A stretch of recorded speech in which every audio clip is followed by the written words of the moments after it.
Okay, so I always think this is like one of the most important group calls that we have. And as I told you, I think module 6 and 7 are super important because it really goes down to the nitty-gritty of knowing what to say, knowing what not to say, knowing how to say it, knowing what might help somebody and what might not. And we know it's a lot of information. That's why I always suggest that, we record these webinars and that you take the time to maybe listen to them again or at least listen to parts of them because even the questions that are asked throughout the webinars are good. Um, so it also is going to help you a lot. As I said, so the exercise you are asked to do in module 6 and a little bit of 7, but more 6, um, is very similar to what you'll be doing for your final exam, which comes along with module 10. And you do get a little bit more time. We'll talk about that when it gets closer.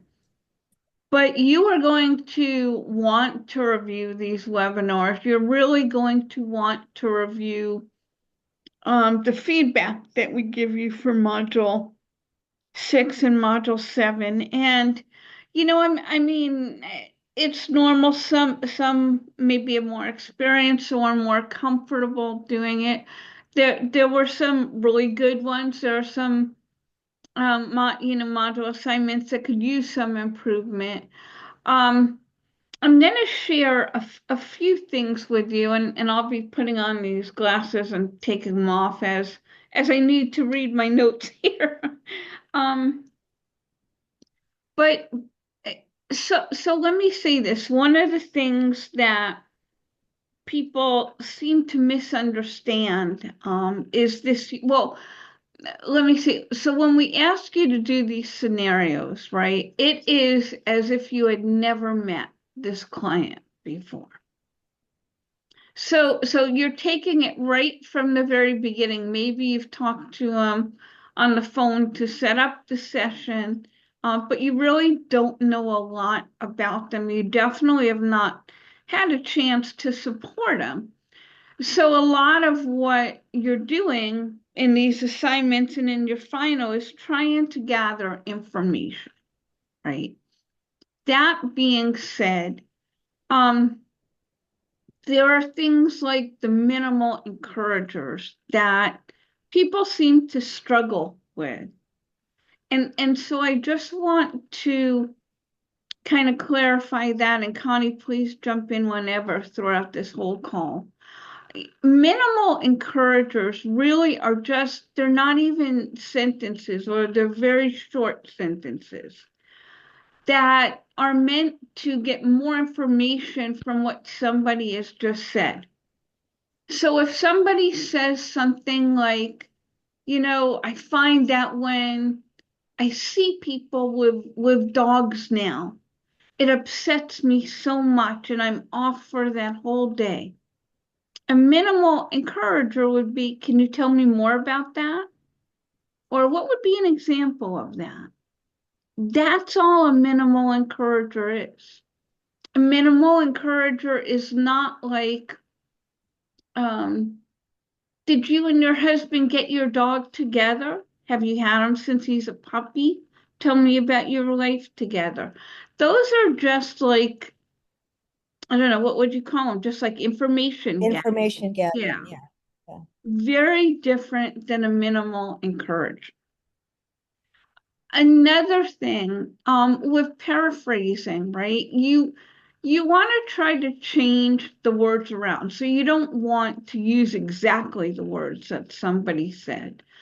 But like here's an example of how you would use a paraphrasing and a minimal encourager. And so it might be something like, Joe, it seems like you and your wife are really struggling because your wife is able to go out and socialize a lot more than you. So I'm kind of like, so Joe might have been talking about that. So I'm kind of summarizing it, right? But I'm repeating it back to him in a way.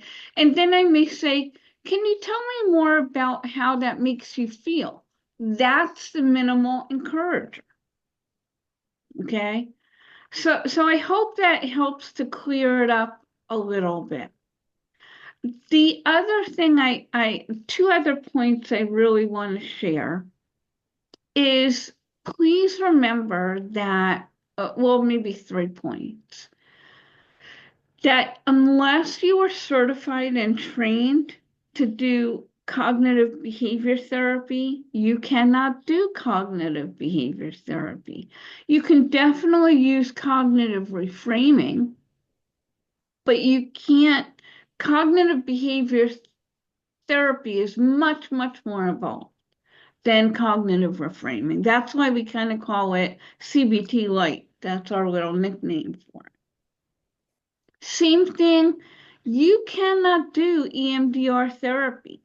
So if we give you a situation where a dog was killed in a fire and the person can't seem to sleep and is having problems going to work, you may want to refer them to an EMDR therapist, but you can't do EMDR therapy. The other thing is, not every client who goes through a tragic accident is going to need EMDR therapy, right? And I think, Connie, we always talk about, and I think you said it too, like a lot of people are saying with Mitchell, oh, he needs EMDR therapy because he's really struggling on that memory. Yeah, a lot of us struggle with those last memories, whether it's tragic or not. Um, so I, Yeah, what, there's a pretty tight criteria for what constitutes PTSD. And right? just having the memory of something isn't in there. So Yeah, yeah, and actually I would see an incredibly small number of people who come to us ever need EMDR. right. But those that do, it's very beneficial for them. But you again, I gave you that example of one of my clients whose dog jumped out of the car window on the freeway. Now, he did need EMDR therapy, but he continued to come to the group. So it doesn't have to be exclusive either. The point is you want to at least talk to them a little bit. You don't want to go, oh, wow, your dog got hit by a car. Here you go. Here's a card for Connie, the EMDR therapist, right? The last point is, and it's like I guess, two-pronged. Your job, like we said, talk less, listen more. You can't fix grief. Years later, people grieve. You can't fix it. What you're there to do is maybe give them some techniques they can use, offer some support, validate. But what you don't want to do is, if you have a client with Mitchell, like Mitchell, who just had his dog run over by a car and he was at the hospital for the last 15 minutes. You don't want to say to him, can you share some of your favorite memories with Roscoe? He's like in shock. He can't even think about those memories. He doesn't even want to think about those memories because he's racked with guilt. He's racked with sadness. He's racked with grief. Eventually he'll be able to, but certainly, and here's the thing, right? You have people like Mitchell that are probably being surrounded by friends and stuff that are saying things like, well, remember the good times. That's not why they're coming to you. They're coming to you for that safe place to talk about those really hard things. So it's just things to keep in mind. Connie, I mean, is there anything I've said that you want to add on or anything else or Um, no, I agree. And I don't know, are we going to be talking more about Module 10 later today in this call, or should I bring it up now? You could bring it up now, Juan. Oh, okay. So when we and this was appropriate for module 6 too. When we say, what are 2 or 3 things that you would say to Maria? All of your statements to your clients should be therapeutic. So, did you find a place to park? That's not therapeutic. Believe it or not, minimal encouragers can be therapeutic. Anything to get your client talking more is therapeutic. So, so yeah, we're not looking for, oh, it's good to meet you or whatever. Even Right. though even though we give you this task of you've never met this person before, but you can't make small talk. But just it's just going to be the few phrases that you can say to this client that is therapeutic. And that's normalizing, validating, self-disclosure, all of those things we talked about. Right. And with self-disclosure is if you have been through a similar situation, right? Self-disclosure is, I lost is not, and I'll just try to remember what somebody wrote. While I never had a dog get hit by a car, I can imagine how difficult that would be. That's not self-disclosure. Self-disclosure is if you did have a dog or a cat that got hit by a car. Um, there are just a couple questions on here, and so since we're talking about this now, I will bring it up. It says, how much time on average is spent on the final? So you're going to get module 10, right? And module 10 is going to have the regular quiz, the regular module task, and then it's going to have the final exam. We do give you like 3 or 4 extra days to complete module 10.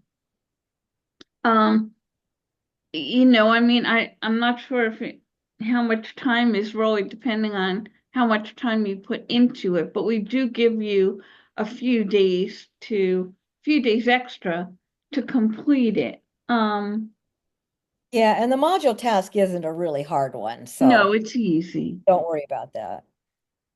Um, will it be a comprehensive final covering all modules? Yes, absolutely. But it's also open book, open webinar.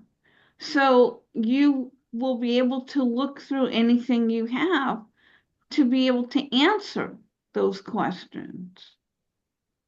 And then will consist of half questions and half written responses to questions. Well, I think I might have covered that. So it's a quiz, it's a module task, and it is a scenario very similar, but a little more detailed, a few more questions, um, but similar to Module 6.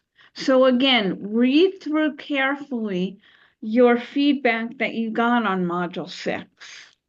If you have any questions beforehand, please feel free to answer, to email us with them.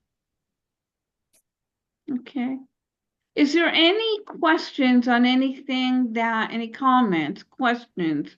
These are your group calls, so if you have any questions or comments, raise your hand, just speak out, put it in the chat, but please feel free to talk too.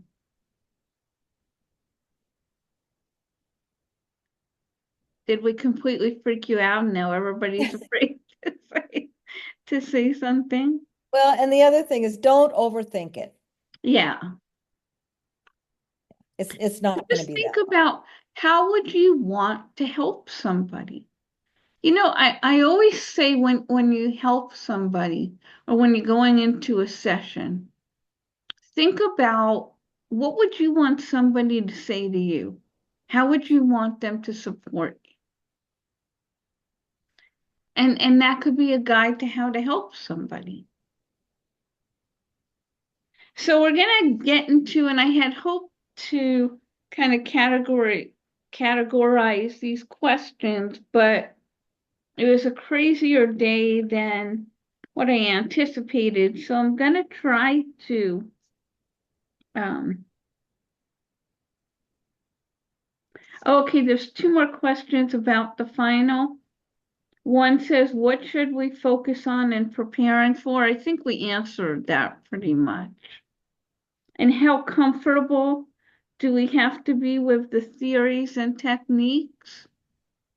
I mean, if you understand what, and again, Connie, jump in here, but if you understand the materials that we sent you, that's how comfortable you have to be. I mean, we're not asking you to read five more articles on any of it. Just comfortable enough to understand what we sent you. Okay? Anybody having, again, any comments, questions?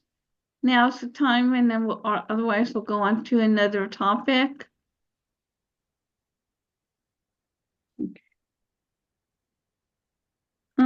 Let's see. Okay, so let's see.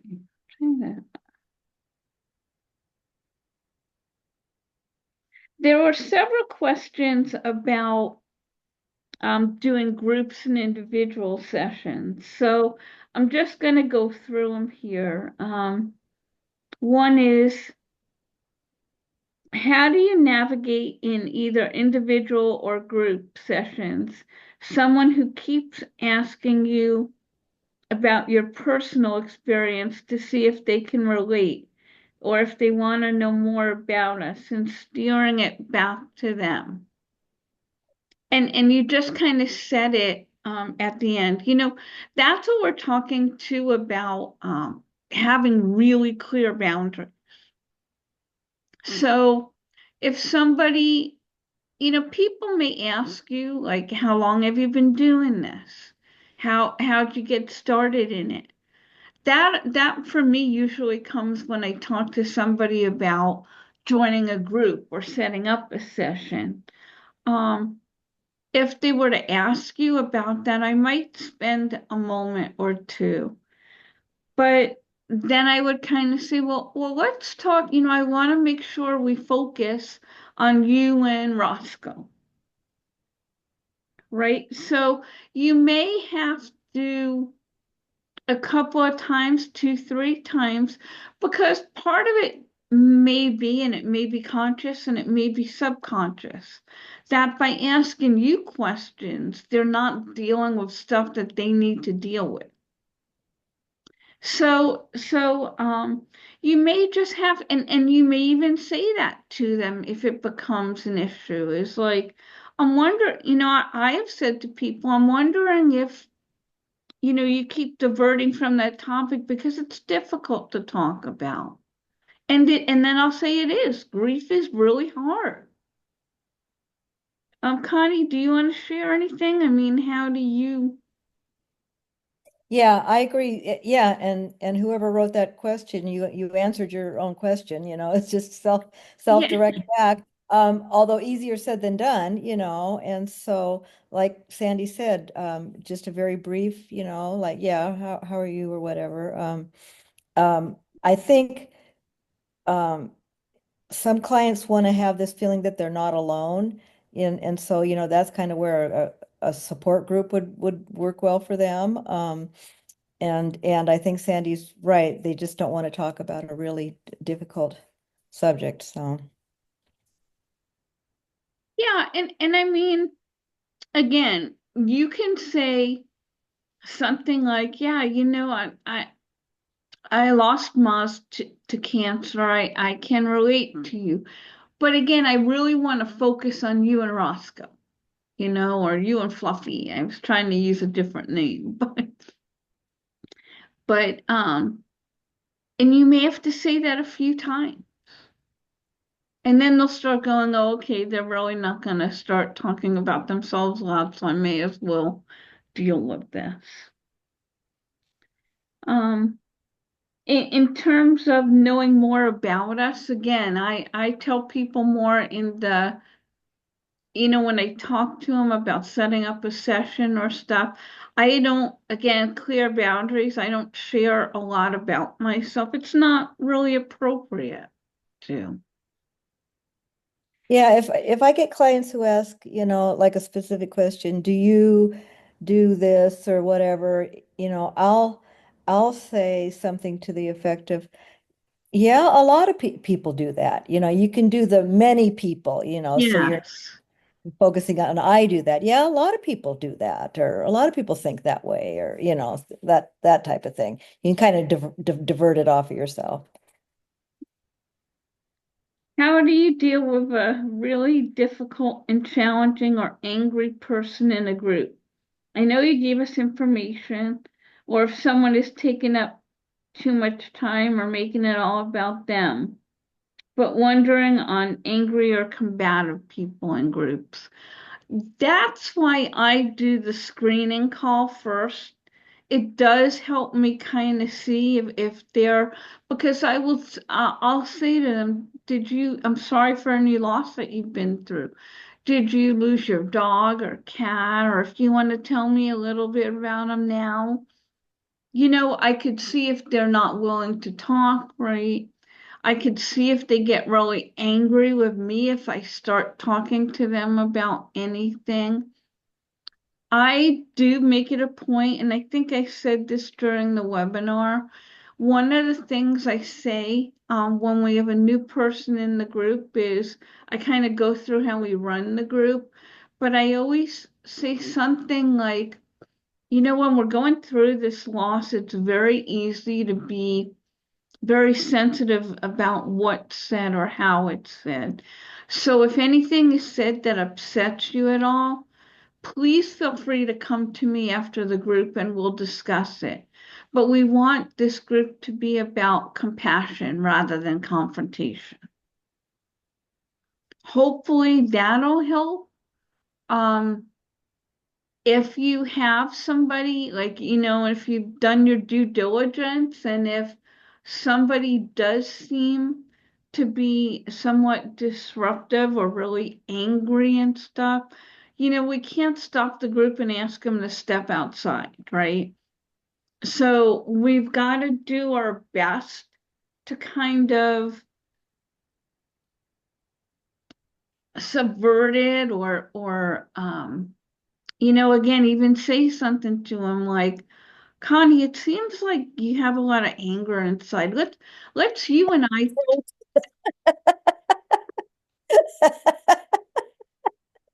Sorry, I had to do that.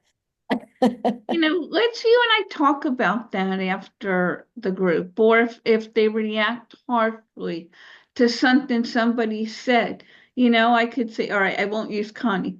Sharon, Sharon, when she can't argue back, right? Sharon, I don't think that Anne meant that. I don't think she meant to hurt your feelings. But if you want to talk more about that to me after the group, we can do that. And then if you can't control it, or if you do talk to the person after the group, or by telephone or Zoom call or whatever it is, you may have to tell them that you don't feel like the group is the best avenue for them. You may say it seems like, you've got a lot of anger. And then I would say, a lot of times grief comes out as anger. Maybe you and I should spend some one-on-one time in the session before you join the group again. A lot of times I'll say something like, did the group seem helpful to you? Because all of a sudden, sometimes they'll think and go, maybe not, and maybe I'm not comfortable. I mean, Connie, do you have anything? Um, well, I've never had anybody combative in a group. I've had a couple of angry people. So, the percentages of having anybody that's, really angry or disruptive is just it's minuscule. Yeah. I've been doing this for almost 20 years and it really, yeah, there's hardly anybody that Yeah. fits that criteria. Um, for disruptive people or people who keep keep the attention on themselves, or or just bad for the group. We just always have to think uh, of the good of the group. So if you have to remove somebody from one of your groups, and I've had to do this a couple of times, it's for the good of the group. And the one fellow that I asked not to come back, and I did it in the way of, um, and it was true, we could no longer provide him what he needed from a support group. And it was for the good of the group because he came back after 3 years, and he had attended the group 3 years ago. He came back after 3 years and was still, you know, grieving, wailing after 3 years. And so you've got a new person coming in the group and they're thinking, oh my God, am I going to be like this in 3 years? And then just very focused everything on him, dramatic, and focused everything on himself. And so yeah, and you just say, and it's the truth. This group cannot provide you with what you need. But here's here are some other things that you can do. Don't ever leave them hanging. Yeah, and I mean, I think just to clarify, Connie, you don't like call them out in the middle of the group to say that you would. Oh, of course I do. Yeah. No, no, all of this is done very privately. Yeah, we never want to call out someone in a group.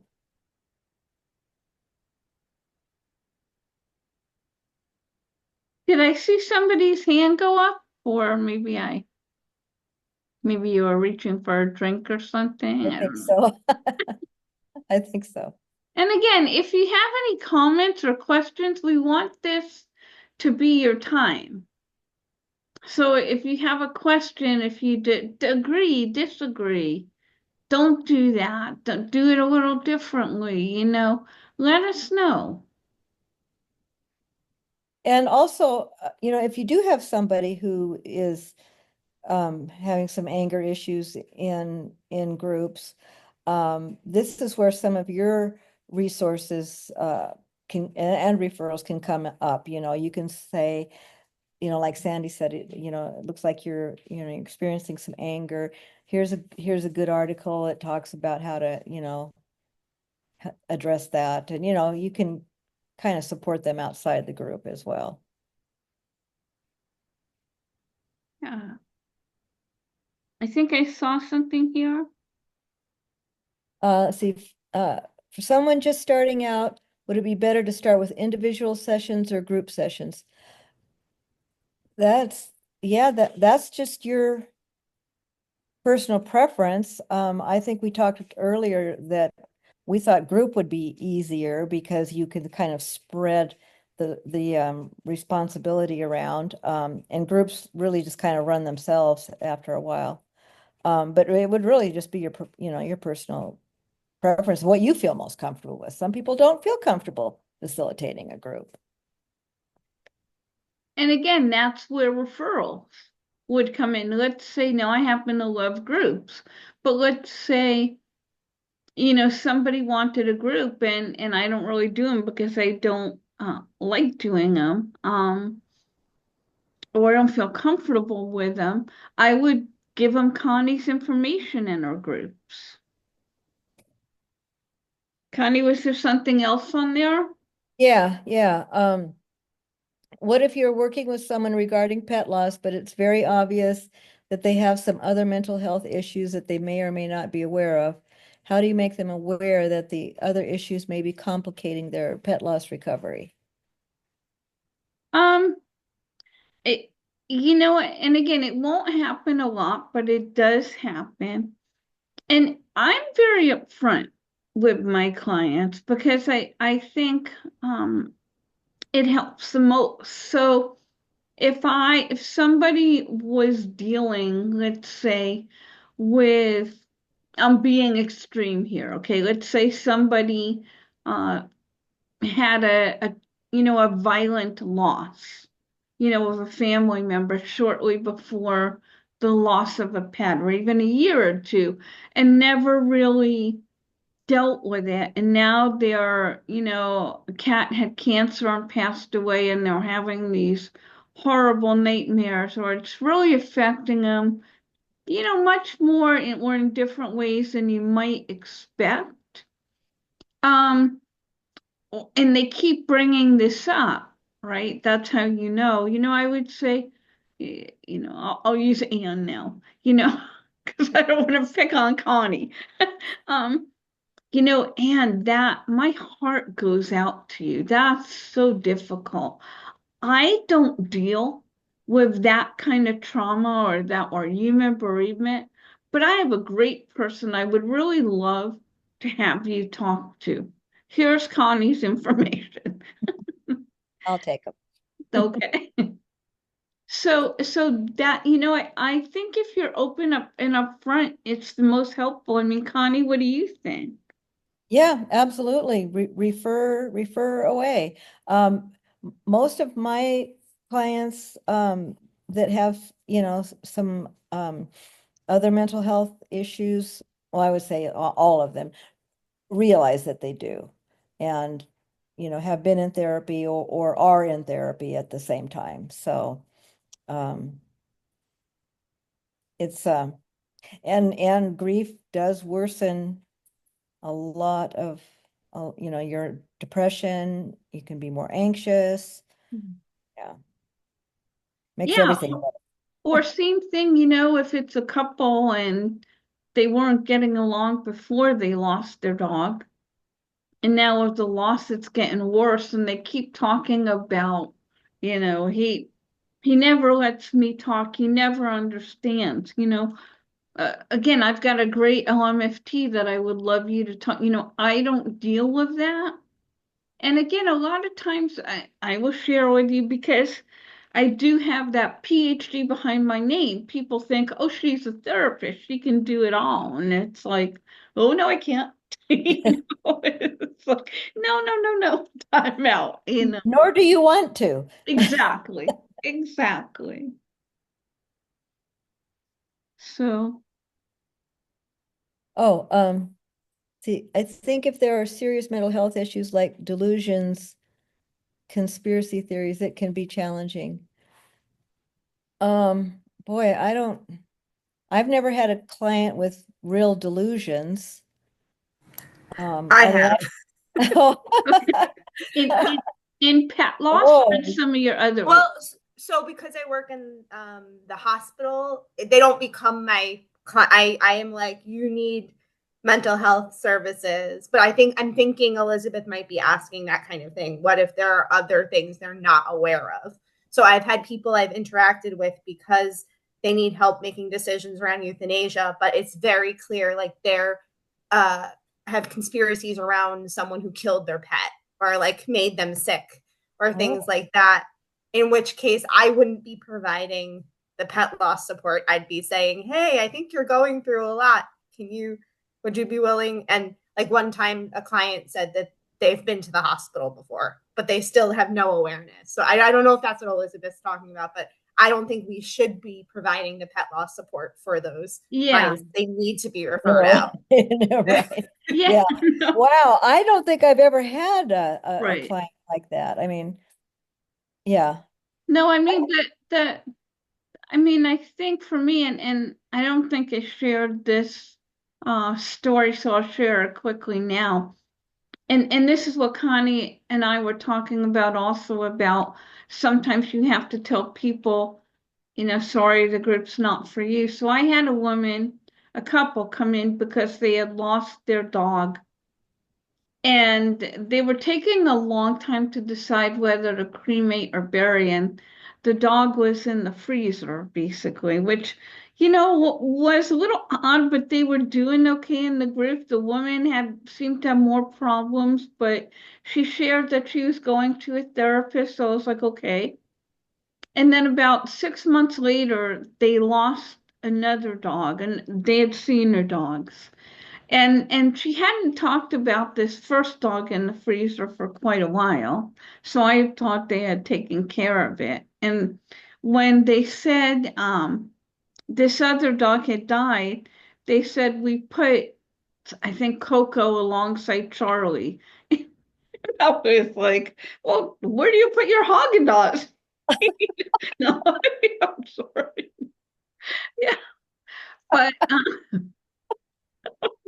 Wouldn't work in my case. I'd have to get one of those walk-in freezers. I I know, right? But but in any case, shortly after that, the next session, she came to the group wearing, and again, I'm probably aging myself. I don't know if any of you have heard of Greta Garbo. She used to be like that. I want to be alone. And she would wear these dark glasses. She was an actress and these big floppy hats. And so she came to, and we were using a room in a library. She came to the group with her husband looking like that. And when it came time for her to share, and I'll change the name, let's say Donna. Um, I would say, Donna, would you like to share? And her husband Eddie had talked. Um, and she's like, no, no, so Eddie would say, Donna wants me to speak for her. And that was like in the first group, and it's kind of weird, but I was like, okay, maybe it's, a new thing. The next week she was back with her sunglasses and hat. And again, Eddie had to speak for her. And so I did have to call her, and she was not happy. And I think, Connie, your person wasn't happy either. No, not at all. When I called and said, and I basically had to say, I think there are some other issues that you need to deal with that aren't appropriate for the group. Again, because imagine a new person coming into this group and seeing this lady with the floppy hat and the sunglasses and won't talk, and they keep talking about their two dogs in the freezer. I mean, that could be kind of scary for somebody. And I mean, this lady accused me of not being certified, and that's why I couldn't. That's normal, right? She was angry. She was dealing with a lot, and she had more problems than I could help her with. But again, like Connie said before, it's about the good of the group. I almost want to think of, remember Spock in those Star Trek movies? Like when he was dying, he was like, better for one. Um, but yeah, so there. I mean, again, so Connie's like closer to 20 years. I'm on 16 years. It's not even a handful of people that I've had like that in all these years. Happens rare occasionally, but very, very, very occasionally. Um, so this is more of and I'm just reading what somebody wrote here, sorry. So this is more of a confirmation than a question. You do not believe it's necessary to separate groups by either type of loss or length of loss?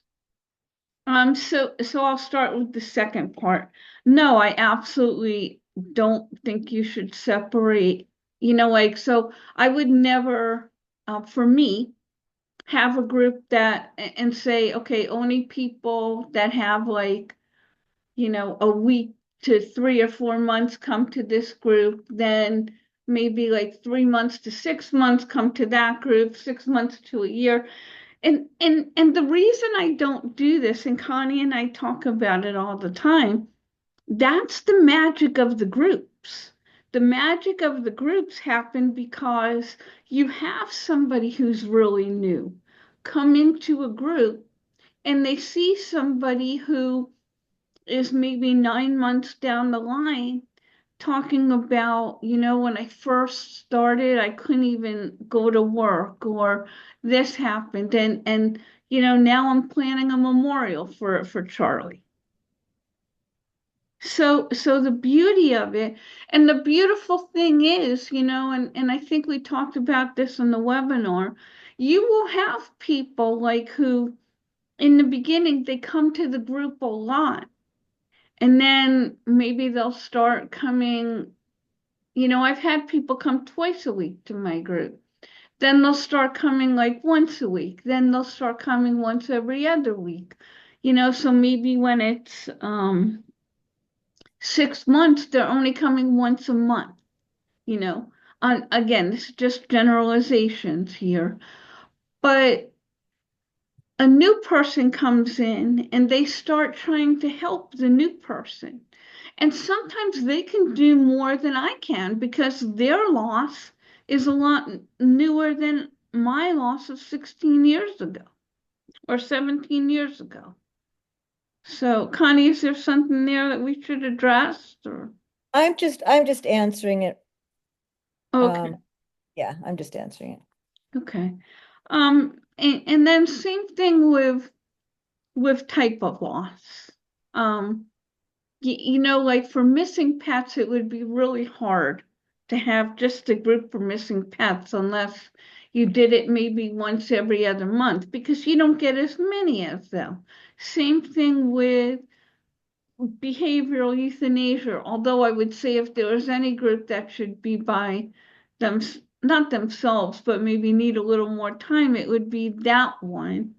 Um, or tragic accidents. It's not as common. There's more of them. So, no, listen, love is love and grief is grief when it comes down to it. And we're all really, kind of going through some of the same emotions. I mean, Connie, what are your thoughts like with your groups? Oh, absolutely. And you did describe it really well, is when a new person comes in, and I think everybody sees themselves in that person when they were coming in and their grief was so raw and they could be sobbing and they tell their story, and the compassion and the kindness that comes from these group members is amazing. And and they can start in some self-disclosure. Oh, there's so many. Oh, I got like 3 people in my group who lost a cat to oral cancer. I mean, it's just endemic, it seems like, in Yeah. cats. And so they formed this little bond. And so, yeah, you want all, except for the guy that was grieving for 3 years. You don't want him. But yeah, you want that breadth of time and different losses. Now, the one thing, and I know Sandy and I have talked about this, the one situation that you could possibly carve out, I think that would be good was is a behavioral euthanasia, because there's so much guilt and shame. There's so much wrapped around their grief, and I've had people who've had to do a BE in my groups, and the support is amazing. People are very supportive. I've never had well, did you try this trainer or Yeah. whatever, be bad, because that's what they're getting everywhere else. But that's about the only one that I can think of. And believe me, I've had everything in my groups, and some are a little shocking. Some of the losses are a little shocking and difficult to listen to, but everybody's really supportive. Yeah. And you know what happens sometimes too? Even somebody can come to a group because they lost their cat to old age. But somebody else comes in there because their cat's gone missing for a few months and they think it may have gotten taken by a coyote. And that person whose cat died from old age may have had a cat before that went missing. And they were like, oh, Sharon, my last cat also went missing and I remember going through some of those emotions.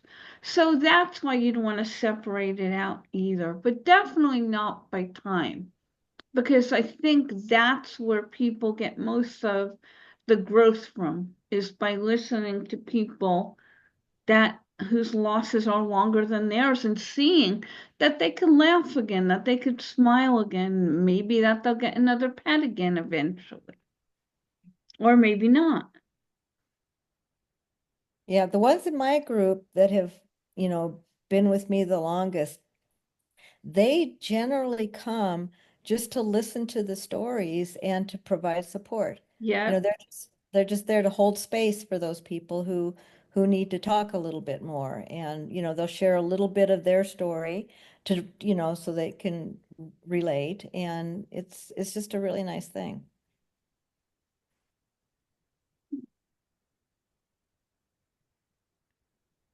This is, have you ever done a support group that followed a book or series of articles? I haven't.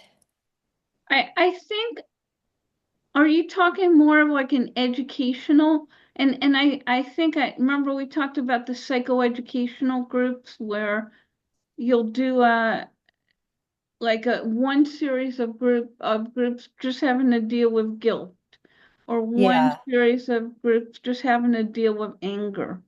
I think Um, Laugh Love does that, don't they? I think they may, yeah, that's not for me, I don't really like that because I think guilt is, I mean, grief is filled with so many different emotions, and I don't want my clients to feel like they can only talk about one thing. I have done workshops just on guilt or memorializing or anger. I have done special workshops for my clients for that, but I don't make them go through a series and where we only talk about this or we only talk about that. I also don't make my clients, and Connie, I don't think you do either, commit to a certain number of groups or in a certain time space. They come when they want to come. They Yeah. come as often as they want to come. And not saying that's a bad thing. That's just how we've chosen to have, Yeah. several people, this is a 6 week, whatever, a friend of mine who lost her husband is going through something like that. And that's not to say that those aren't helpful. Right.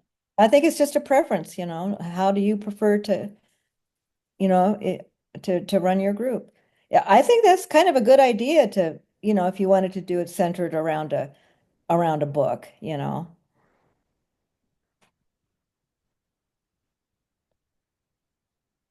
Um, okay.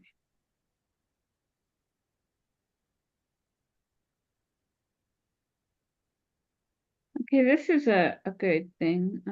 Not that, well, they're all good questions, but sorry.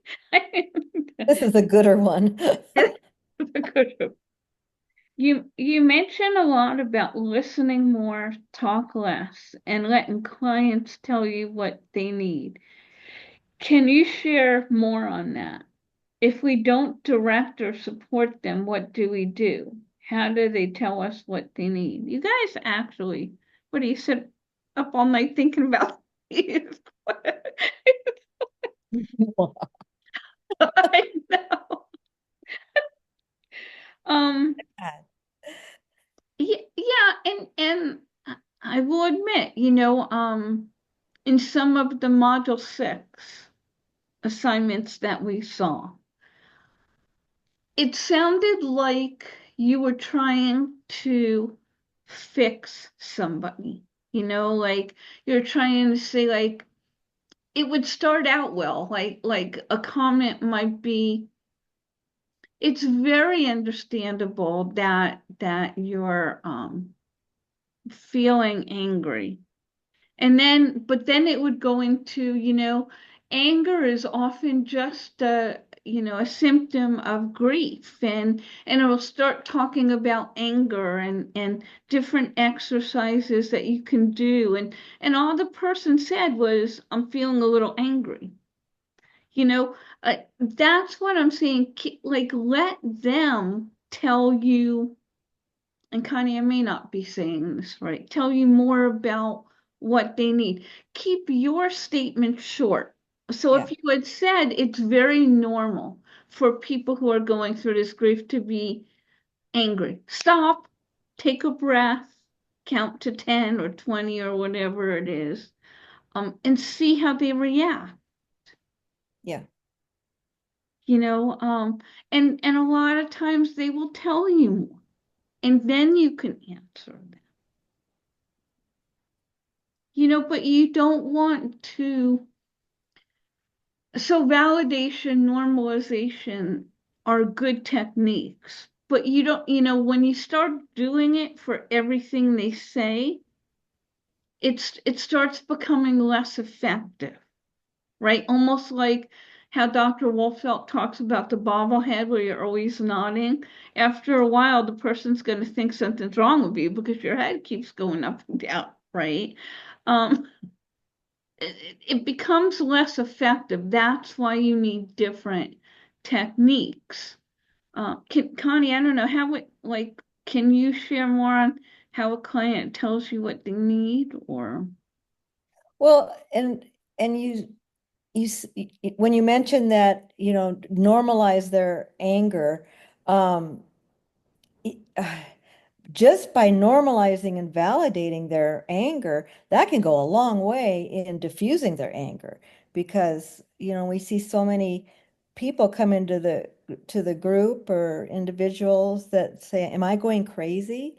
And so that's where these, short to the point statements work. We don't, like you said, want to do a dissertation on anger. And so yeah, short and sweet. And Ears, two ears, one mouth. exactly. And there's that thing, I don't remember where I saw it, but listen and silent have the exact same letters, just in a different order. So, and I know I had to think about that. I'm like, is that right? But it was, so in terms of if they're, how do they tell you what they need? If they start talking about how the anger is affecting them a lot in their stories and in what's bothering them, if they start talking about they're not able to sleep, they're really struggling with sleep, they will talk, but you have to give them a chance to talk.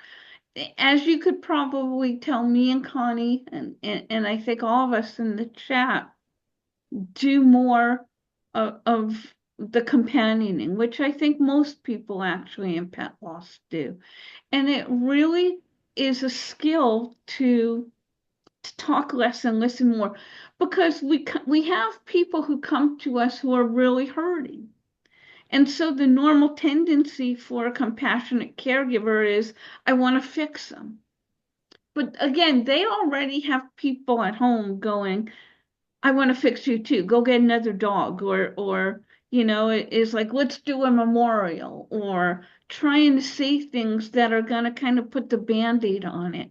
You don't want to put a band-aid on it. You want to let them say it to you as many times, and they will. I mean, I think, Connie, you've probably seen it too.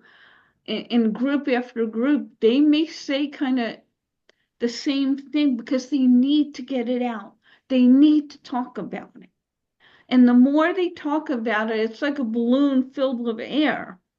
The more you let it out, the balloon gets smaller and smaller. Same kind of thing. That's a really good analogy. I haven't heard you use that before, but I like that.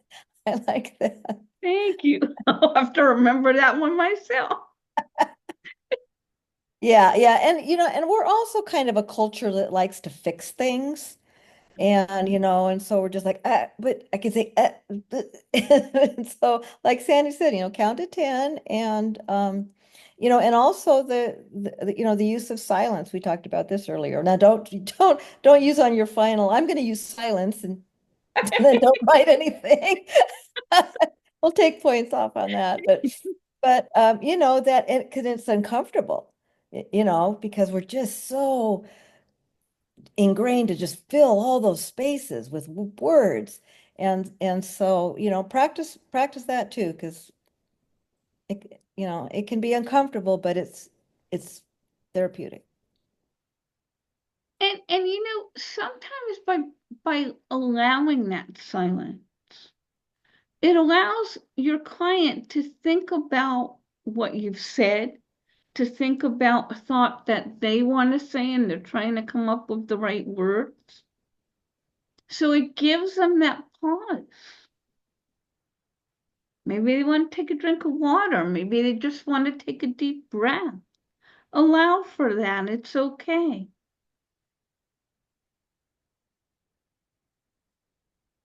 Does anybody have any? I know I There is, thought I saw one or two things pop up. yeah, I did. Let's see, the first one, what do you do if there's some awkward silences? I don't think, and well, can you describe what an awkward silence would be? Because I don't think any silence is awkward. Yeah. Well, maybe if someone, no, I'm not going to say that. Had chili for lunch or something, that would be awkward. But was that Mimi? Can you elaborate on that a little bit? And you could go ahead and talk, you know. Yeah, yeah. Okay, well, until Mimi um, answers, there's another one. In life coaching, we say the coachee is the expert in their own lives. Let them lead. That's really good. Yeah, yeah, Yeah. yeah. They're the experts. And I mean, in terms of what if silence is awkward, when you first start allowing for these silences, it's going to be very uncomfortable. Because again, we don't want to be, we want to fix people. We want to, um, you, we want to put a band-aid on it. We want to make it better. So I know for me, when I first started wanting to do it, I would count to like 20 silently in my head. I didn't go one, two, you know, but I did it in my head. And I would do it at home, like too, not in front of people, right? To get comfortable with allowing that. Is there something there, Connie, or? Um, no, just sometimes I think silences can feel awkward when you're not used to them. Yeah, Uh, exactly. y- yeah, well, and actually, they're still hard. I mean, they're really not easy because we're just not programmed for that. But they're very effective. Yeah, one of my instructors at City University said she spent an entire 50 minutes uh, in silence with a teenage boy. Whoa, So you can imagine what that was like. whoa. Yeah, Okay. So did we get everything with that? And then I'll go on. yeah. Okay. Wait, oh, okay, no, I thought this was related to that, but it's not. Um, and I wish there was as I was reading it. Is there a formula for knowing how long to wait with a resistant, angry client who doesn't seem to get better? What if they seem to be getting worse? And I think we kind of addressed that with the two examples. Is there a formula? I No, I mean, I'm trying to think if it really is just a feeling. Like for me, sometimes it's very obvious. Like when somebody is keeping all their animals in a freezer or, coming in and dressed weirdly and won't talk in a group. That's the more obvious one. But let me say this,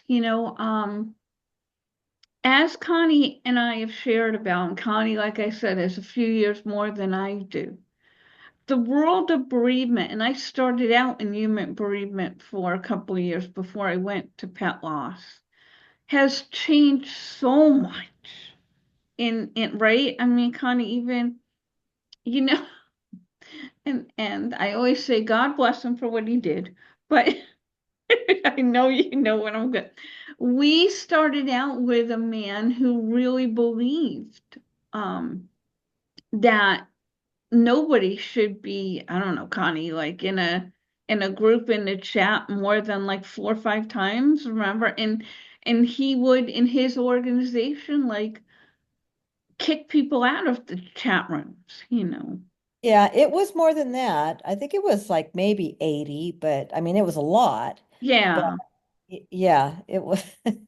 Yeah. You know, Yeah, and he was, and so this is a good example of how much this field has changed is he relied heavily on cognitive behavioral therapy as a grief therapy. And so I taught the when he for his course like ours, I taught the CBT portion of his class. And so now we go, we don't use that. yeah. Yeah, and even there are so many good books out there, or even Dr. Wolfeld's work, and I like what he says is like eventually we stop mourning, but we never stop grieving, which is true. I still grieve for my mom and dad and Maz and Callie, and I always will. They're souls that touch you in a special, it never becomes like okay that they're gone, right? We learn how to live it and we work through the grief. There's that one book, and I don't know why I can't remember the name of that. It's like it's okay that you're not okay, but Yeah, yeah. okay. Where she talks about, and this is a woman, it was human bereavement. She saw her fiance get swept away, went through this thing where everybody was trying to fix her. Um, and it's okay to realize that it's not going to be okay. We can have a good life, but it's not okay. I have a client in my group whose loss is over a year now, so she doesn't come as often. She comes about once a month for the reasons that we were talking about. But she lost her cat to cancer at 3 years old. That's not okay. It's not fair. You shouldn't lose a pet at 3 years old. But she's doing much better. She does all this volunteer work with these cat organizations now. So there is no, it's more of a feeling. It's all going to be awkward when you first start doing it. It's all going to be uncomfortable. You're going to begin to get more experience and see, and you will make mistakes. You're not going to kill anybody. They're not going to jump off a cliff. They just may find somebody else. No. I don't know, Connie. I mean, do you have any, not formulas, but guidelines that you use or? I wish there was a formula. Yeah, yeah, that's very squishy. It's very, very squishy. You just can't pin down something like that because it's all human emotions and it's messy. It's really messy. Yeah, and you can't just, go from, I'm gonna, give you a diagnosis of depression and, and refer you to Dr. Sandy over here. Yeah, So, yeah, this is not an exact science, no, nor should it be. There was one question here if you want to take this. sure. Um, oh, Michelle says, is anyone else experiencing audio loss and screen lockups? I'm not. It's I'm probably your not. No. internet, Michelle. Maybe Yeah, log it off, sounds log like back the on. internet. Yeah. What specialists on the human side of things can we refer to? How do we know what therapists, social workers, psychologists, etc., to provide for referrals? Um, you don't have to slice and dice it like that. You could just all you have to say is um, like Sandy said, I'm not, really trained or experienced enough to, address some of, some of what you've been talking about, but I've got a a friend that's a therapist, I would just start with therapist. I wouldn't, Yeah, do, social worker or whatever.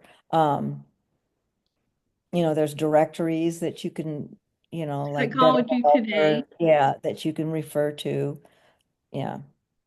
And But we were, you don't have to diagnose a person to know what to send them to. A lot of times I make sure they have at least, a primary care physician, because if they need something like, psych meds, they can prescribe that. So, Yeah, and we'll talk more about, well, and interestingly, actually, in this module even, module 9 that you're going to be doing, we talk about interdisciplinary teams, right? So you should have one or two people that you can refer, um,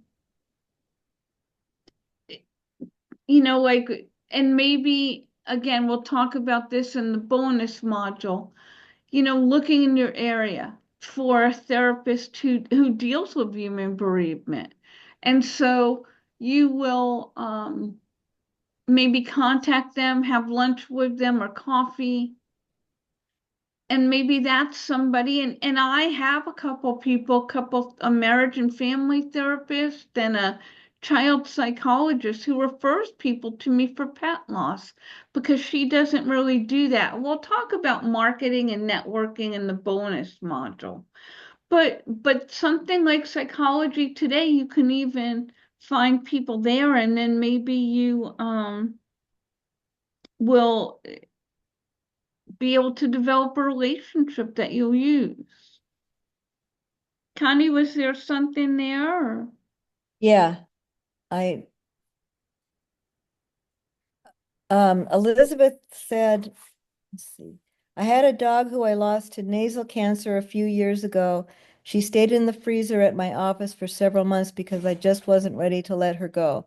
The man from the crematorium was very supportive and checked in with me occasionally to see if I was ready for them to take her, but it was very non-judgmental.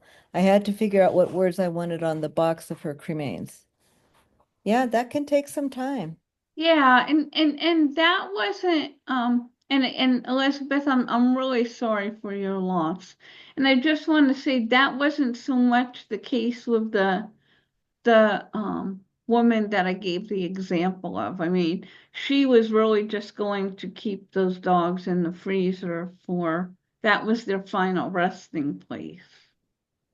So I'm really sorry for something like that for what you went through. Yeah, you may want to, that may be the case. That wasn't the case though for this client I was talking about.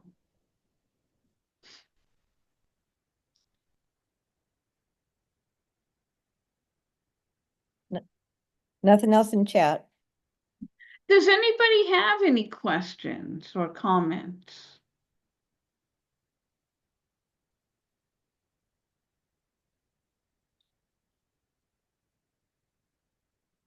It says, I work at a crematorium, and that is very common for people to keep pets in the freezer for extended periods.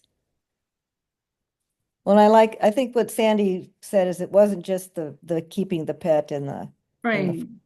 yeah. I There's a mean, point where you've got someone who is just disrupting the group, and yeah, was more, like I said, when this woman first said, in the beginning, she said, we just haven't decided what to do. And I thought, oh, okay, that's okay. But then, 6 or 9 months later, when the other dog died, I learned that the first dog was still there. And it was like she just wasn't, again, that was their final resting place, which is not a healthy thing. Sure, sure. Yeah, yeah, I I kept a cat in a freezer because we wanted to bury her on our property in the mountains, and we did. We have a little cat cemetery. and Desiree, I did see your thing, and we're gonna get to your question there. I do. I'm pretty sure it's on my list. We just haven't. Yeah, here it is. Yeah, it is. Um,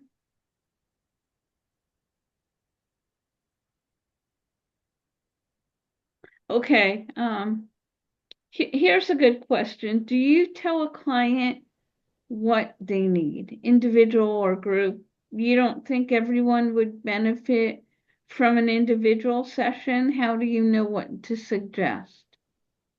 with my clients, most people will contact me and Connie, you could share, saying, I'm looking to go to a group or I'd like to go, I'd like an individual session. I mean, sometimes people will just talk about the loss and ask. Um, no, I really don't think everybody needs an individual session because, like we were talking about, sometimes people really just need to be around others who get it. And in a situation like that, a group is the best thing for them. So how do you know what to suggest? Again, I mean, sometimes they will tell me, I'll explain what I do is I explain what happens in a group, and sometimes I'll say, like, are you comfortable talking in groups? Or how would you feel hearing about other losses? Um, and then sometimes it's a financial thing too, because I do charge for my services. So, there's a difference in what I charge for a group, but an individual session is more. Connie, what are your thoughts? Yeah, I know, I agree. And I've had people in a group who have asked for individual counseling. I've had people in individual counseling who um, I almost always offer up our chats as because it takes a village, right? And we talked about Right. that. We'll talk about our multidisciplinary teams, but it takes a village. You have your therapist and your grief counselor and your support group and your primary care physician and all of that. And we're just a piece of that. This is kind of related. Which do you think are better, in-person or virtual sessions, both individuals or groups? Oh, and then do you charge more if it's in person? Um, I don't really, I don't know, Connie, do you want to start out with that one or do you want to? Well, all of my groups are virtual and online chat in my video support group. There's pros and cons to both. Unfortunately, COVID kicked us all, out of the conference Yeah. room at the animal shelter. Um, One thing I do miss about the in-person group are the hugs. There was always, a lot of now this is pre-COVID. I'm not sure Yeah. we do that much anymore. But yeah, we're the hugs. And that just there's just nothing that, we sat around like a conference table but just that person to person, face to face type of thing. And it was special. Now I have many more people who come to the group virtually because, it was downtown Seattle and hard to get to and it was rainy and traffic and it was and so now, you just show up in your pajamas. So Yeah. there, and then all of my individual counseling sessions are virtual as well. I think so many are, and one thing that it has provided is the ability for someone to get counseling no matter where they live. Because, there aren't a lot of therapists in Eastern Montana or whatever, you know. So Yeah. it's it has been a boon. But there's the drawbacks. You don't have that personal connection. There's something about being two beings in a room or several beings in a room that just is just special. Yeah, and so when I moved to New Jersey, from California, all my stuff was in person in California. I don't really think a lot of people did this stuff before COVID, No, virtual, no. Yeah, no, they right? didn't. Right, right. And I moved to New Jersey and like 2 weeks later COVID started and it was like, well, okay, that saves me the time and energy of looking for a place to do a group. Um, but I think people think that it's gonna be like kind of impersonal, But again, when you start with these groups, they really do work virtually, and I was worried about it. But that connection really does happen. I think the benefit, kind of like Connie was talking about, is that you can, like, if you're working late, you can just flip on your computer and you're there with us for a while, right? Um, Yeah, I, I have clients who meet me in their car on their phone during their lunch hour. yeah, yeah. Um, I now I do two groups a week virtually, but then I do one group a month in person, or actually sometimes I do two groups. It's every third week, in person. But I still get more people virtually than in person because I think it works better, and people are so used to. I mean, Zoom is kind of like a noun and a verb now, right? I mean, it's like people will just go, "You want to Zoom?" It's like, okay. And we all know what that means. We don't think we're going to be running around a room like the Zoomies. Although that would be fun. Yeah, that's true. So it really is preference. But I think a lot, I mean, I had a guy, he doesn't come as often because his loss is a long time ago now, but he pops in about once every other month. He's in Spain because there Mm. was no support in Spain. Yeah. So, Yeah. I had a client in Argentina and one wow. in Colombia. Yeah, even with this course, we've had people in Yeah. Israel, China, Portugal. I mean, so it definitely opens it up.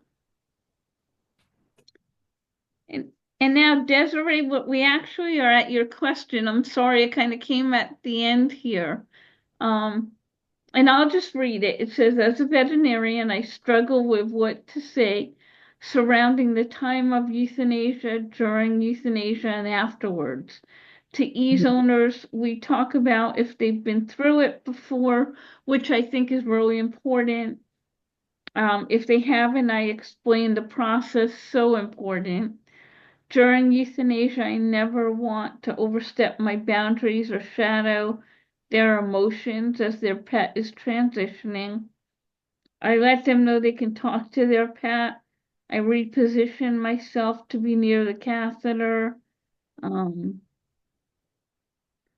you explained that one client where the owner's cat was on her lap. Okay, I appreciate words I could say to comfort the owner. Afterwards, I listen to the pet's heart to confirm the death and gently, where available outside the room. I would truly appreciate verbiage to help my clients during this gut-wrenching time. I mean, Can I answer this since I've sure. been through it 3 times in the last year? Yeah. Yeah, I had 3 dogs euthanized in a year. I think being on the receiving end, I think what you're doing and what you're saying is perfect. It, and I could almost feel, now I'm going to cry because I've been thinking about this. I could almost feel your compassion. I read the question Sandy said. I could Mhm. almost feel your compassion through your words. And so, we talked about this a lot, l- listen more, talk less, because I don't have any magic words that will assuage their pain. I wish I did. I wish I Yeah. did. Yeah, I appreciate that because it's hard sometimes. Like, I don't want it to be awkward for them. But I'm the one administering like the euthanasia solution. So I'll just be like user names or like, I don't want to be like, I'm the one talking and then they're trying to say their goodbye. But a lot of the Yeah. times it's like, they're like, I'll see you on the other side. Like, tell whoever I say hi and like, wait for me. And so, I just try to like support them through that and making sure that that's what would be comforting on the receiving end. Yeah. Yeah, I mean, it sounds like the one thing I would say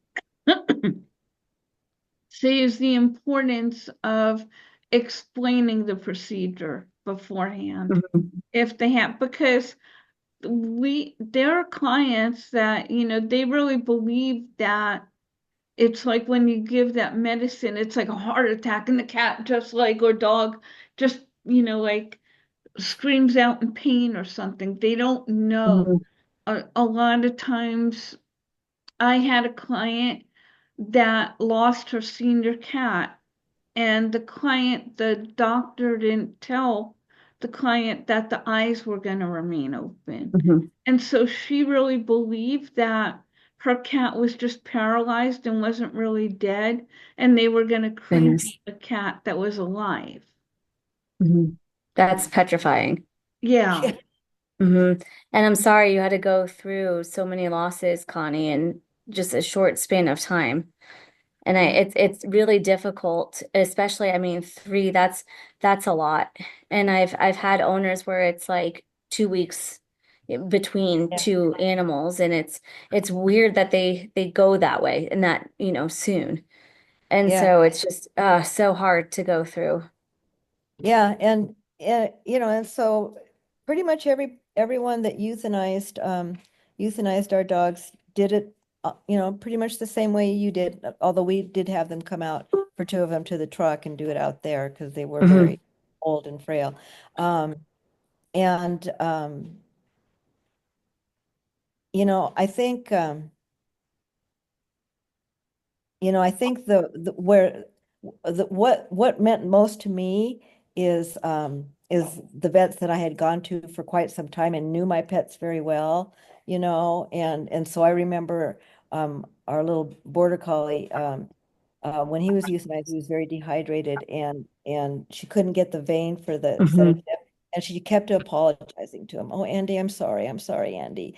So those types of things, like a personal connection with the pet, I think is comforting as well.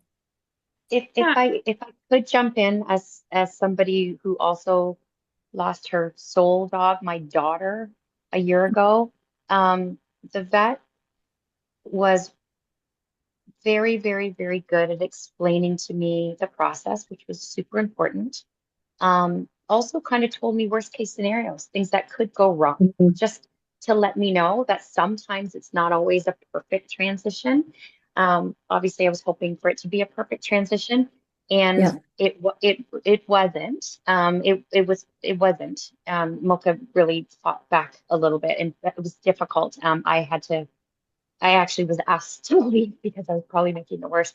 But my parents were there, and I came back after. Anyways, so letting me know that is a possibility really helped me. So it wasn't shocking.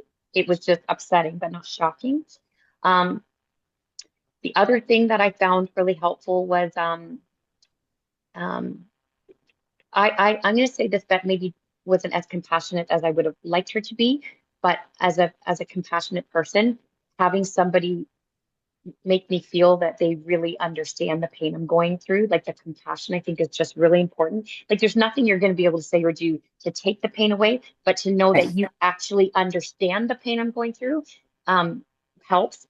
And the other thing was after it was all said and done, she had said, take all the time you want. And I held Mocha in my Mhm. arms for, it was maybe 15 or 20 minutes, but I didn't feel rushed. And same thing, I was like, Mocha, come visit me in my dreams. And I probably said all the things everybody else said. And it was just the compassion, knowing what to expect and having that time alone with my dog after was super, super, super helpful for me.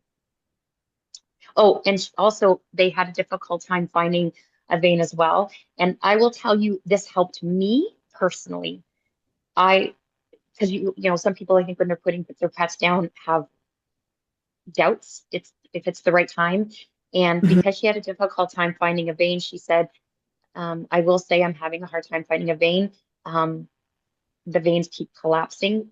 She said, I believe that your dog is probably sicker than you think, and you're making the right decision. Like it was almost confirmation to me saying her veins kept collapsing and she probably has a Mhm. lot more going inside of her than you probably know. And just so you know, you are making the right decision today. Really helped me as well. It took away my doubts when a professional told me it was the right time. So those are the things that I would help, for, from a personal experience, that helped me. I hope that helps you. No, Yeah. I appreciate that. Thank you. Yeah, No. We all want to know we made the right decision. We all Yeah. want to. Yes, the doubt is the worst part, right? If you walk away, and both you ladies have probably heard that over the 20 years, that did I make the right decision? They regret it. To have a professional say you are making the right decision today truly makes all the difference. It really helped me. yeah, and it kind of like when people were asking like are there formulas or how do you know? I mean, you're a pet parent, right? And you understand that bond and listen, not everything you say, there are people, and we've talked about it, who are more uh they need to know the hows and the whys, and they don't need as much compassion, right? But if you're an in-home euthanasia vet, you're not really going to know that ahead of time. So I think part of it is just being able to read the room and again, let the client lead you. I will always say letting a client know if they've never been through it before, what is going to happen is critical. But it sounds like you do know, but we all question ourselves. I'll never forget with Moz. It was an emergency situation. And I had to bring him in with him having seizures on my lap at 11:30 at night. And there was only the emergency team there. My vet wasn't there. And I'll never forget it to this day, and I use it in some of my talks. There was a young vet that came in that was going to do the euthanization. And she sat with me and she said, "Tell me about Maz. Tell me his life story." And we laughed together and we even cried together a little bit. Just that compassion could go so far. It really makes a difference. So, I Desiree, usually, I usually tell my clients, because I do the vast majority of my euthanasias in people's homes. I typically start by saying to them, I'm going to make this as gentle as I can make it for your pet. And that seems to make them feel more comfortable and grateful for what we're doing as well. yeah, I sedate them first, and so they don't shake and they don't jump and they don't do anything else. So they're it's as peaceful as I can possibly make it. yeah. So Yeah. I think you're probably doing a better job than you think you're doing. Okay. Yeah, Yeah. I mean, it definitely helps to have like in listening to everyone else and feedback and the other person that just responded, it's just nice to know from the other side because I've had even if you try and plan things, the like smoothest transition possible. Sometimes it doesn't always go that way. So in those instances, I just try and remain calm and be like, this was the increased breathing that we were talking about. So it's trying to like talk them through when it could be really unnerving to someone to see the some of the adverse effects that happen.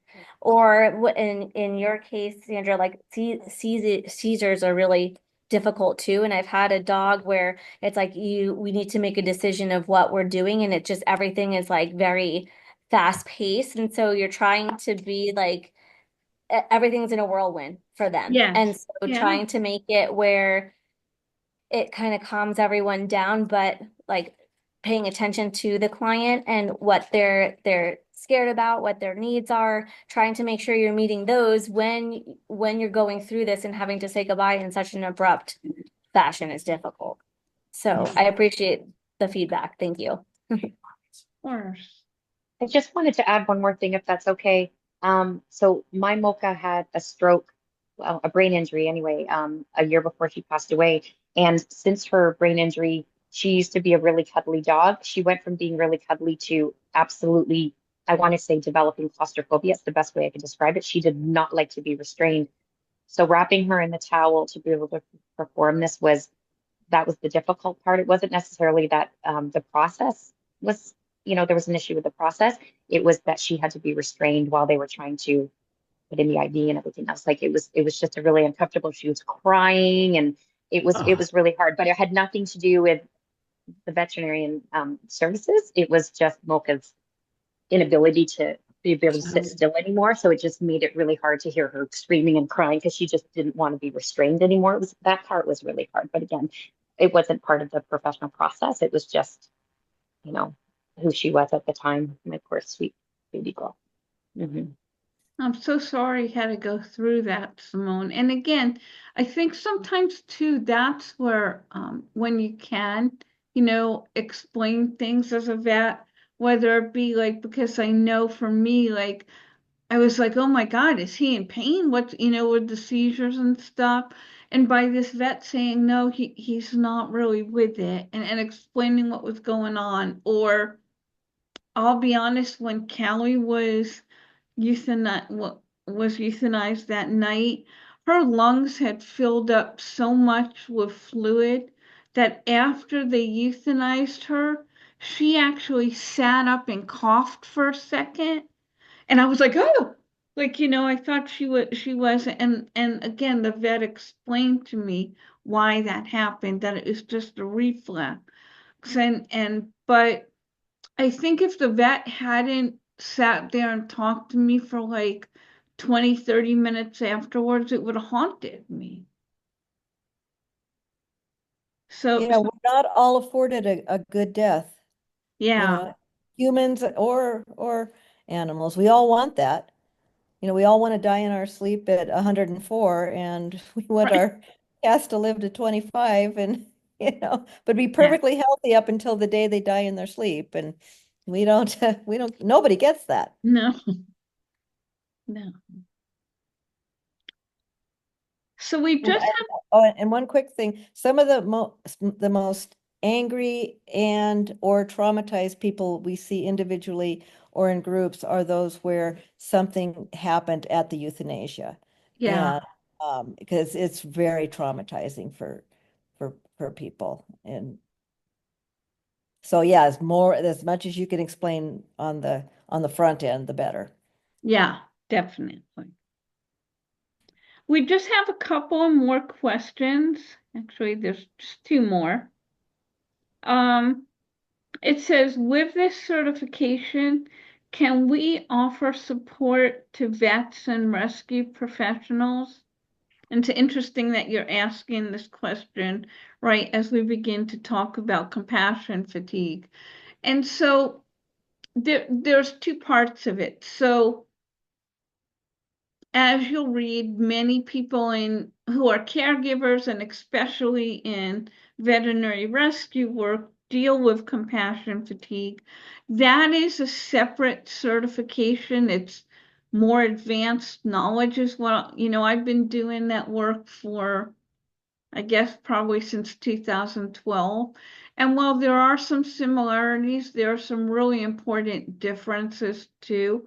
So my initial answer is no. That's probably not what you would want to do.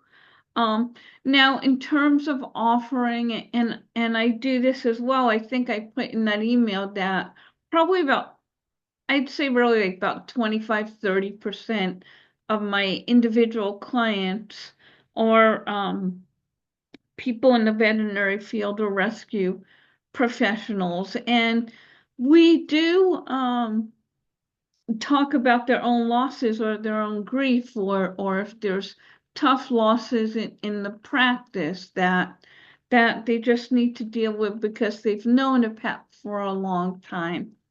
I do not suggest having a vet go to a regular support group, again, because it is different. So I do what's called compassion circles for people who are in the veterinary and rescue field. So I hope that answers whoever asked that question. I would say no, that's really more of a specialized field. And then the last question is, as an introvert, I've always hated what I kind of saw something from Desiree. Let me go ahead and ask that. Answer, read that to me if you can, Connie. Are you there? If not, Yeah, hang on. That's right. See, I recently heard of the phrase compassion detachment. Have you heard of this? I'm not sure how that differs. I've not heard of that. Yeah, so I actually have heard of it. Oh, yeah. Um, and so I've heard of it actually in two different scenarios. And so one person um used it in a sense of um getting to a point. It's almost like there's compassion fatigue, right?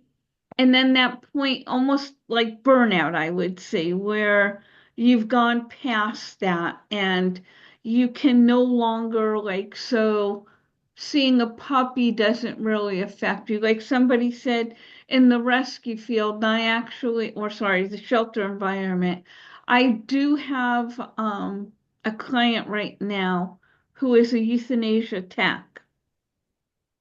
No, Laura, it's different than dissociation.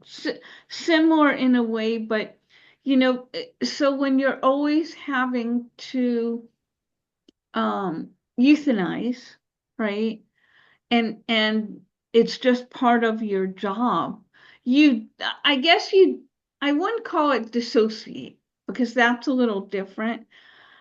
No, I think the word detachment, it describes it personally. You have Yes, yes, to detach exactly. emotionally from whatever is happening to protect yourself. Yes, yeah. And that's different from fatigue. Fatigue is you're still able to care, but at your peril.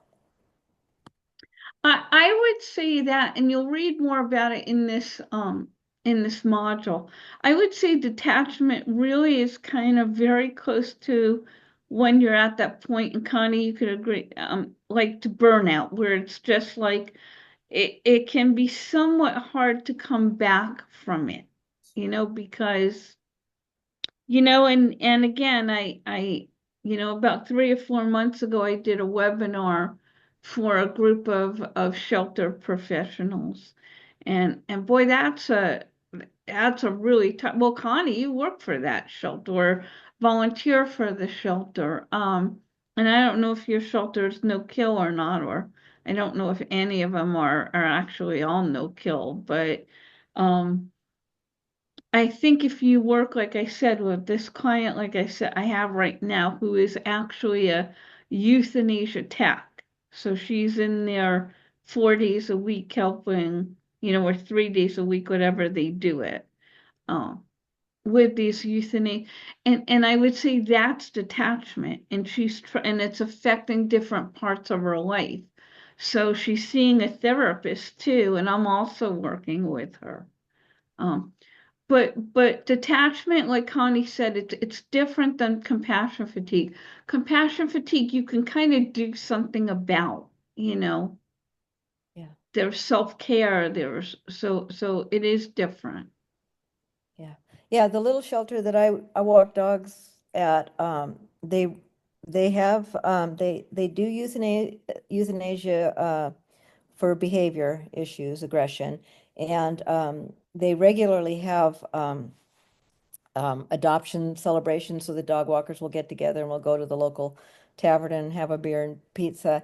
And one was scheduled, and then one of the staff and volunteer favorites, Oreo, was returned for attacking his adoptive person after, other incidents and was euthanized.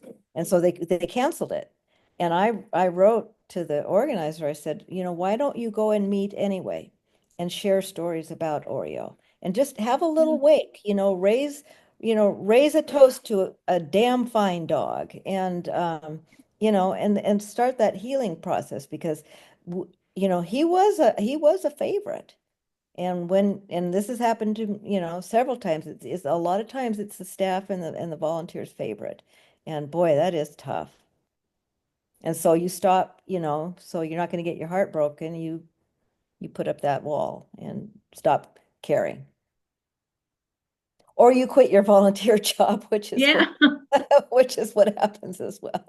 yeah, and again, this client I'm working with now, she probably is going to stop doing this work if she can't get into another position, because she's been doing it for close to a year and it's just too much for her at this point. Yeah, So, that's hard. yeah, that's the difference. I hope whoever asked that, I hope that answers that. It's tough. I mean, you know, I always share this. My mom was very blunt, and I used to want to be a vet, and I always would say I would want to be a vet, but it is true that, like, if I fell or if I cut myself or stuff, I couldn't stand the sight of my own blood.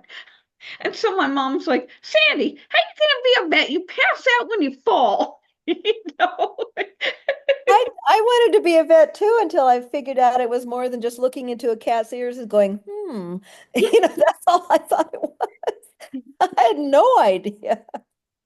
So I give you all so much credit for being in that field, and I hope you know you are appreciated. I think, and again, you'll read more about it in this module. I think a lot of the problem years ago, and I remember I had probably the first vet we ever had was one of these vets where it's like, it's a pet, it gets sick, you have to euthanize it, that's it. It's not that way today. We know that our pets are family, and so you've got to deal with the families too, and that could be very hard because pet parents are not always the easiest people to deal with. Even those, I will admit, I get upset sometimes, you know, and a lot of my colleagues and friends are in the vet field, and they're just kind of like that gallus humor of like talking about people and stuff, but I could be a little bit of that crazy helicopter pet mom who will drive a vet crazy at times, and I try to control it, but it can be difficult, and so I give you so much credit if you're in either rescue, shelter, or veterinary. So this last question then is, as an introvert, I've always, let me put my glasses on, I'm sorry. Oh, okay, I'm a vet tech. I saw that one because I have my glasses. Vet. Oh, yeah, right. Exactly. As an introvert, I've always hated icebreakers because they make me feel vulnerable and can be complicated. What are some icebreakers that are pet loss centered or lighthearted? I think it's interesting, whoever asked this, that icebreakers make you feel vulnerable. Like I was wondering if you're on the call, what do you mean by that if you're here? And maybe I'm making you feel vulnerable by admitting who you are. Yeah, I was confused about that too. Maybe you're not here that one. Be not here. Oh, like feeling Oh, judged? Oh,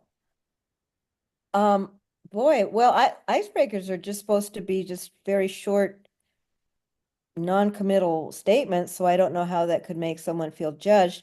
I don't think we should in this field, in this um environment, we shouldn't have lighthearted icebreakers. What I say when someone with a new client, I just say, I'm glad we could finally meet, and I'm so sorry why we have to meet. And then I, share as much as let them go. I don't say, well, how's the weather where you are? yeah, Um, yeah. that's, that it's not a cocktail party. It's a pet loss bereavement session. And so, yeah, the less the better, I think Sandy and I talked about at the beginning of support groups, I have a short list of rules, or whatever. And then, okay, who wants to share? Yeah. And I'm wondering, Laura, maybe icebreaker isn't the right term because I think she said Yeah. something like, am I giving, is it the right answer? So Laura, would you be willing to like come on and share what you're more about what you're talking about with an icebreaker? Is my answer good enough? Hmm. Laura, I just want to make sure we're answering your question. Make sure you're on mute too. Off of mute. Off of mute. Me.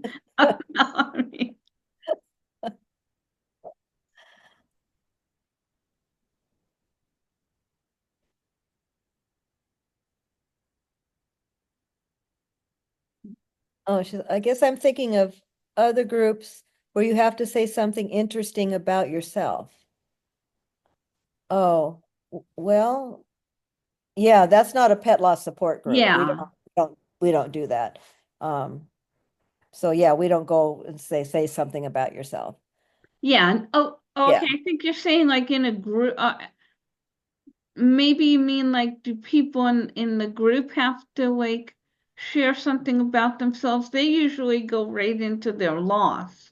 So no, it's not that kind of thing in a group. It's um sometimes like what I'll do in my groups, especially if there's new people, is I'll just say, let's just go around and say, like even in like a virtual room, I'm going to say your name and just do a quick hello or raise your hand just so everybody knows who you are.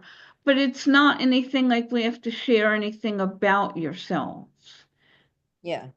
And yeah, like I agree with Connie. I mean, I just I might say something like again, I might say like, was the parking okay, or you found me okay, or I'm glad we have this time, but that's really all you need for an icebreaker. Yeah, and especially if a client, I think we've talked about this before too, especially if a client is paying for a session, that's their money. Yeah. And so they want to get the most from their money. And so, yeah, just wind them up and let them go.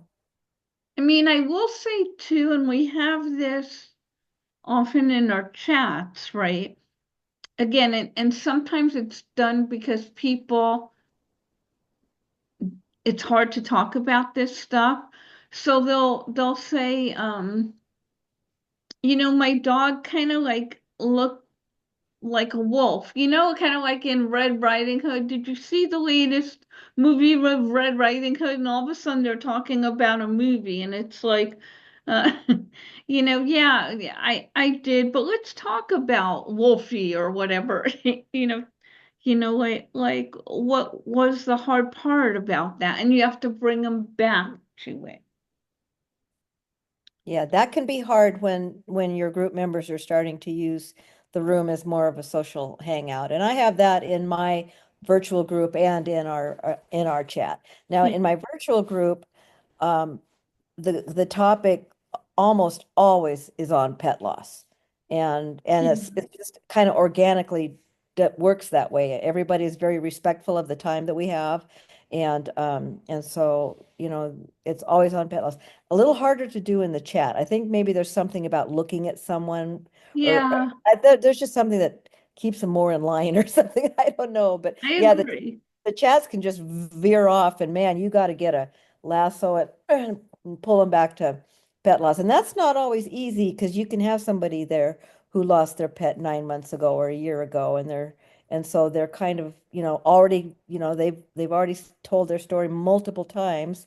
And, okay, if you're still here after a year, this is a grief support room, so let's talk about grief. Right.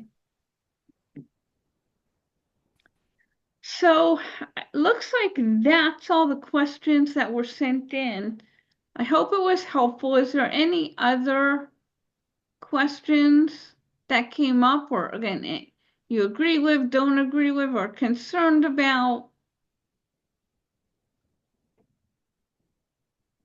If you in your final assignment, if you are asked by any chance to provide a couple of statements that you would use to support this particular client, try to veer away from minimal encouragers or observant body language because we want to look for something meaty from you.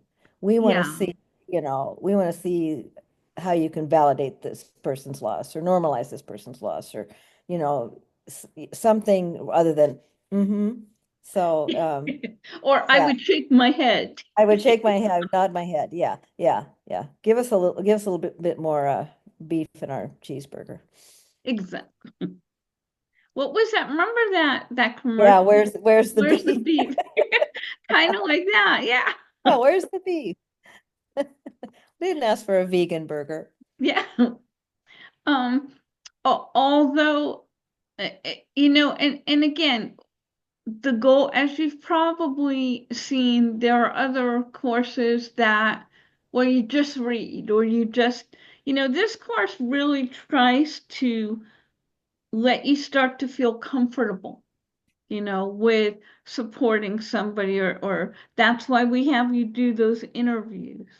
Because sitting in front of somebody and asking about their loss is hard. Grief is hard. It's hard work. I always say in any given day, it could be the most rewarding and most difficult day in a 6 hour time frame. So we want to know that you get it. We want you to know that you're comfortable. That's why we have you do these scenarios too.